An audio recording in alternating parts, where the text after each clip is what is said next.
ভাই এই মুহূর্তে সবথেকে বড় খবর আপনারা জানেন যে বিধানসভাতে আইএসএফের প্রার্থী হবে কাশেম সিদ্দিকী। শওকত মোল্লার সাথে হাড্ডাহাড্ডি লড়াই হবে বিধানসভায়। যে কাশেম সিদ্দিকী তৃণমূলের পক্ষে ছিল, এখন আইএসএফের পক্ষে হয়েছে।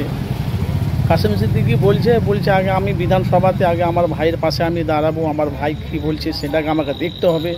তারা সমালোচনা করুক, আমাকে যদি অনুমতি দেয়, আমাকে যদি বলে, অবশ্যই আমি ক্যানিং পূর্বে দাঁড়াবো। আর আমি ওখানে দাঁড়াতে গেলে আমি ওখানকার মানুষ অক্সিজেন পেয়ে যাবে। কেন?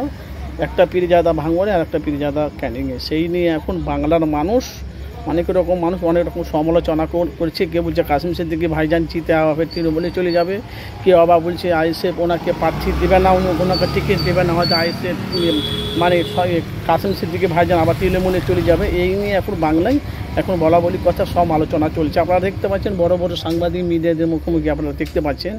কেউ বলছে এখন কাশেম সিদ্দিকী এসেছে ভোট জিত আবার উনি তৃণমূলে চলে যাবে, বলছে আইএসএফ না যে তৃণমূলে যোগ দেবে। সেই নিয়ে এখন বাংলায় এখন বিভ্রান্ত চলছে। তো দেখেন ফুরফুরা শরীফে কিছু মানুষেরা বলছে পীরজাদার মতন থাকুক, রাজনীতি কেন করবে? কেন আপনারা জানেন সত্যটাই মানুষের কাছে তুলে দেবে। তারা বলছে পীরজাদারা রাজনীতি কেন করবে?